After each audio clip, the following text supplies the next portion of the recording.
Nick is a trailblazer at the intersection of music, technology, and fan engagement. Known as the creator of Spotify playlists, Nick transformed how millions of listeners discover music and helped launch the careers of countless artists.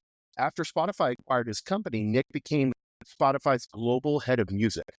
Now, as the co-founder of TSX Entertainment, Nick is redefining entertainment in Times Square and beyond, merging cutting-edge technology with fan-driven experiences. He's also the author, and I encourage people to get this. We'll have the link in the show notes for the book, Fan-Powered Futures, Shaping the Future of Spotify and Times Square Through Fan Innovation. And this is in the book, he explores how fandom is reshaping industries and creating cultural movements. If you want to learn more about Nick, visit nickholmster.com. Like I said, those will be in the show notes. Let's dive into a fascinating conversation about the future of music, technology, blockchain, and how fans are driving the next wave of innovation. Thanks for coming on TCast Podcast. Thank you for having me, Asan. Appreciate it. Yes, I want to kind of get into a little bit, everybody's always fascinated. It's a global, in probably 220 plus countries, Spotify.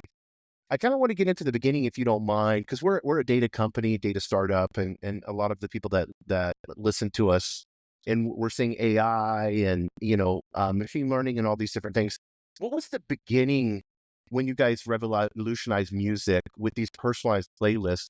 What kind of, like, as far as, and you don't have to get too technical, but the data and AI, were you guys using AI back then? What was the innovation behind the playlist? I think there was a lot. It's interesting because like when I joined the company, it was with like 2013, and Spotify started then to do a couple of personalized playlists like Discover Weekly, and there was a couple of ideas around it. And they have run a lot of advanced machine learning algorithms around it. But what they ended up going with was actually like a collaborating filter models, which basically said like if two tracks was next to each other in a user's playlist, they had some kind of relationship.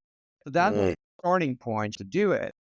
What happens over time and when it started to become more sophisticated was that when I came in and started to building out the editorial team and the playlist, it also what really made a big difference that Daniel, the CEO and founder of Spotify, always wanted was to take like what humans are really good at, like understand the culture of the track, attribute it with a lot of information, and then use data to kind of work with that and improve it all the time.